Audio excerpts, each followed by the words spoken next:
जो हमारे कांग्रेस विचारधारा के लोग हैं, जो किसी कारणवश टिकट के चक्कर में या दूसरे किसी लालच में यहाँ से चले गए थे, हम दोबारा उनके स्वागत के लिए तैयार बैठे हैं और उनको कांग्रेस की मुख्य धारा में शामिल करेंगे।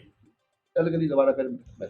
कल के लिए मैं दोबारा से प्रार्थना करूंगा आपके माध्यम से कि मेरे जितने भी साथी हैं कांग्रेस से जुड़े हुए, जितने भी कांग्रेस जन हैं, वो कृपया कल के प्रोग्राम में पहुंचकर पंजाबी धर्मशाला में 10 बजे सवेरे 3 तारीख को हमारे प्रदेश अध्यक्ष चौधरी उदयभान जी के विचार सुने और हमारे सांसद वरुण मलाना जी के भी विचार सुने और संविधान को बचाने में हमारी मदद करें। बहुत बहुत धन्यवाद।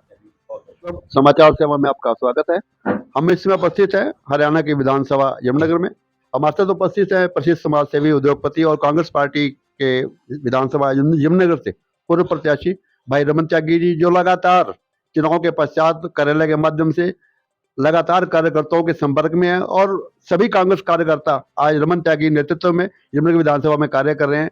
आइए लेते हैं जानकारी के कांग्रेस पार्टी द्वारा संविधान बचाओ यात्रा का आयोजन किया जा रहा है। इसकी शुरुआत हरियाणा के यमुनानगर क्षेत्र से होने जा रही है, उसको लेकर क्या कार्यक्रम है और क्यों ये संविधान बचाओ यात्रा कांग्रेस को निकालने पड़ी, मैं जानकारी चाहूंगा भाई रमन त्यागी जी से। जी रमन त्यागी। नमस्कार जी।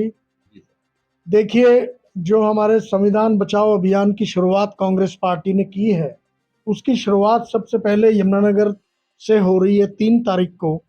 हमारे प्रदेश अध्यक्ष श्री उदयभान जी और हमारे सांसद अंबाला श्री वरुण मुलाना जी ये प्रोग्राम में शिरकत करेंगे और लोगों को बताएंगे कि किस तरह से बीजेपी द्वारा संविधान को छेड़छाड़ करने का कई बार प्रयास किया गया, क्योंकि लोकसभा के इलेक्शन से पहले भी और बाद में भी इनके एमपीओं के बयान आए अखबारों में कि एक बार हमें पूरा बहुमत दे दो और हम संविधान को बदल देंगे। ऐसा सभी ने पढ़ा है।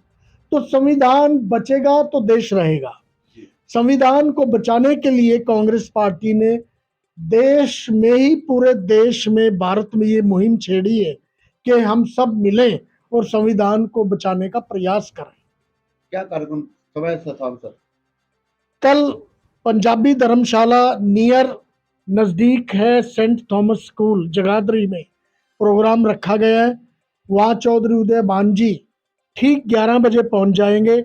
मेरी सभी अपने जितने भी कार्यकर्ता हैं, छोटे बड़े, सम्मानित सभी कांग्रेस से जुड़े हुए जन के वहां पे 10 बजे पहुंचकर कार्यक्रम की शोभा बढ़ाएं, सभी से मेरी प्रार्थना है।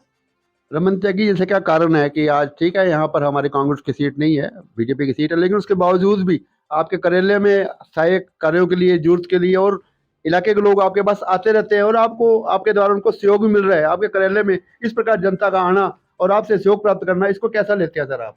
देखिए, मैं जनता के लिए राजनीति करता हूँ।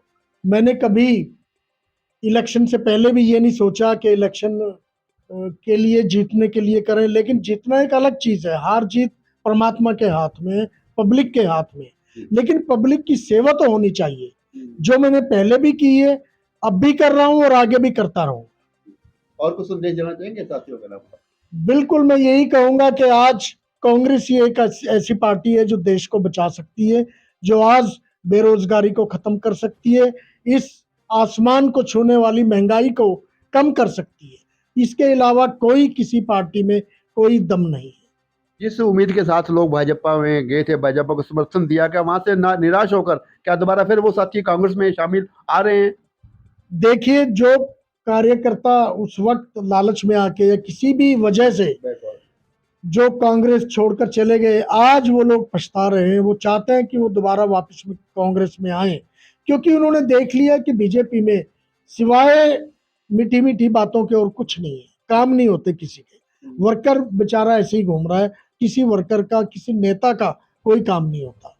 सर, आज एक पूर्व विधायक ने भी अपना दुखड़ा रोकते हुए हमें बताया है कि हम शामिल जरूर बीजेपी में हो गए, लेकिन हमें आज तक किसी भी कार्यक्रम में कहीं भी मान सम्मान नहीं दिया जाता। जो लोग अन्य पार्टी छोड़कर भाजपा में जा रहे हैं, वो भी, उनके अंदर भी वो उत्साह, वो निराशा का भाव है सर, उसको लेकर क्या कहना चाहेंगे? देखिए, इनको अपने ऊपर अभिमान हो चुका है बीजेपी को। उनको ये लगता है कि हिंदू मुस्लिम का मुद्दा ही उठाए जाने से वोटें मिल जाएंगी, मंदिर मस्जिद को ही पब्लिक के बीच ले जाने से वो लोग अपनी जीत समझते हैं। ऐसा कब तक चलेगा? लोगों को रोजगार चाहिए, लोगों को काम चाहिए, लोगों को महंगाई कम चाहिए, जो बीजेपी नहीं कर सकी है पिछले 10 साल में। झूठ बोल के कब तक राजनीति करते रहेंगे? उन कार्यकर्ताओं ने, उन हमारे पुराने नेताओं ने कांग्रेस के, चाहे वो एक्स एमएलए थे, एक्स एमपी थे, जो भी थे, जो बीजेपी में गए थे, आज उन्होंने देख लिया कि वहां पे ना इज्जत है, ना मान है, ना कोई काम होता है। वो लोग अब चाहते हैं कि दोबारा से कांग्रेस फिर उनको वापस ले। त्यागी जी, कुछ पीछे नगर निगम के चुनाव में कुछ साथी किसी कारणवश आपकी पार्टी से ना होकर अन्य पार्टियों से चुनाव लड़े, उनकी भी अभिलाषा मेरे से कईयों संपर्क किया कि अब त्यागी से बात करें, हम दोबारा फिर कांग्रेस में आना चाहते हैं। क्या उनका सभी का स्वागत है बिना शर्त? बिल्कुल स्वागत है। जो हमारे कांग्रेस विचारधारा के लोग हैं, जो किसी कारणवश टिकट के चक्कर में या दूसरे किसी लालच में यहाँ से चले गए थे, हम दोबारा उनके स्वागत के लिए तैयार बैठे हैं और उनको कांग्रेस की मुख्य धारा में शामिल करेंगे।